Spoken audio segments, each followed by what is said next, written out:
Welcome to নিউর multimedia, একটি online ভিত্তিক computer training centre. আজকের টিউটোরিয়ালে আমরা শিখতে পারবো মাইক্রোসফট অফিস ওয়ার্ড 2007 সম্পর্কে। তো প্রথমে আমরা স্টার্ট মেনু থেকে মাইক্রোসফট অফিস ওয়ার্ড ডকুমেন্টটি ওপেন করে নিই। ওপেন করার জন্য start menu, all programs, Microsoft Office Word 2007 open করে নিলাম। অথবা আমরা ডেস্কটপ থেকেও নিউ থেকে অফিস ওয়ার্ড ডকুমেন্ট ওপেন করে নিতে পারি। তো তারপর আমরা একটি উইন্ডো দেখতে পারবো। তো প্রথমে আমরা উইন্ডো সম্পর্কে পরিচিত হয়ে নিই। আমরা প্রথমে দেখতে পাচ্ছি এখানে একটি টাইটেল আছে, যেটাকে বলা হয় টাইটেল বার। এই মাউস পয়েন্টারের এই অংশটাকে বলা হচ্ছে টাইটেল বার। টাইটেল বলতে আমরা কি বুঝি? কোনো কিছু টাইটেল বা নাম, ডকুমেন্টের যা নাম দেওয়া হবে সেটি টাইটেল বারে শো করবে। তারপর আমরা এই টাইটেল বারে একেবারে বাম দিকে দেখতে পাচ্ছি একটি বাটন, যাকে বলা হয় অফিস বাটন। তারপর আমরা তার ডান দিকে দেখতে পাই একটি টুলবার, যাকে বলা হয় quick access toolbar. Quick access toolbar আমরা যেই সব টুলগুলো আমাদের খুবই প্রয়োজনীয় সেগুলো আমরা এখানে রাখতে পারি। তো এর ডান দিকে, একেবারে ডান দিকে আছে close, restore down, minimise, maximise. তো আমরা মিনিমাইজে ক্লিক করার মাধ্যমে আমরা ডকুমেন্টটি টাস্ক বারে জমা রাখতে পারি। রিস্টোরের মাধ্যমে আমরা ছোট বড় করে নিতে পারি। তারপর ক্লোজ বা ক্রস, সেটাকে আমরা ডকুমেন্টটি বাদ দিতে পারি। তো এই হচ্ছে উপরের অংশ। তো আমরা টাইটেল বার নিচে দেখতে পাচ্ছি home, insert, page layout, reference, এগুলো হচ্ছে মেনু।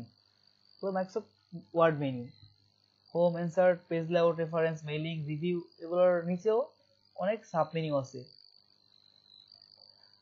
এই ফন্ট, প্যারাগ্রাফ, স্টাইলস, এগুলো কি ডায়ালগ বক্স, যার সংক্ষিপ্ত এখানে আইকন আকারে এখানে রাখা আছে। তো আমরা এটি হচ্ছে কার্সার, যেটি পর্দায় লাফাচ্ছে সেটা কার্সার বলা হয়। কার্সারটি যেখানে থাকবে সেখানে আমরা লিখতে পারবো। ডান দিকের এই বারটিকে বলা হয় স্ক্রল বার, এটা উপরে নিচে ওঠানামা করার জন্য ব্যবহৃত হয়। আর নিচে থাকে ভার্টিক্যাল স্ক্রল বার। আমরা ভার্টিক্যাল স্ক্রল বার এর মাধ্যমে ডান বা বাম দিকে ওঠানামা করাতে পারি। তো এটি হচ্ছে জুম ইন বা জুম আউট আমরা এই বাটনগুলোর সাহায্যে করতে পারি। আর পুরো এই সাদা অংশটিকে বলা হয় ওয়ার্কিং ফিল্ড, আমরা এই সব পেজে আমরা লেখালেখি করতে পারি। আর এটা হচ্ছে স্ট্যাটাস বার, আমরা একটি ডকুমেন্টে কত নম্বর পেজে আসি তা আমরা এখানে বুঝতে পারবো। যেমন আমরা পেজ সংখ্যা বাড়িয়ে নিই তাহলে আমাদের কাছে স্পষ্ট হবে। যেমন এখন আমরা অবস্থান করছি 10 নম্বর পেজের মধ্যে 8 নম্বর পেজে। এখন আমরা আছি 10-এর 6 নম্বরে। মানে একটা বইতে 10টি পেজ থাকলেও আমরা 5 নম্বর পেজ আছি। তো তারপর হচ্ছে ওয়ার্ড, কতটি ওয়ার্ড লেখা হয় সেক্ষেত্রে আমরা দেখতে পারি। আমরা একটা কিছু লিখি, হ্যালো ওয়ার্ল্ড। এখানে 2টি ওয়ার্ড আছে, তো 2টি ওয়ার্ড শো করতেছে। যতগুলো ওয়ার্ড থাকবে সবগুলোই শো করবে।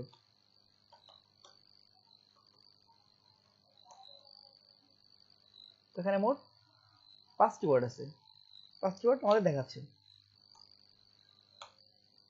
এই হচ্ছে প্রাথমিক পরিচিতি। তারপর আমরা এখানে আমরা আস্তে শুরু করব। Home, insert, page layout, reference, mailing, review, view, এগুলো আমরা ধারাবাহিকভাবে শিখবো। আমরা প্রথমে দেখতে পাচ্ছি এখানে ক্লিপবোর্ডের মাধ্যমে কি করি? এখানে আছে কাট, কপি, পেস্ট। আচ্ছা, আমরা কোনো কিছু লিখি, the quick brown fox jumps over the lazy dog. আমরা একটি লাইন লিখলাম।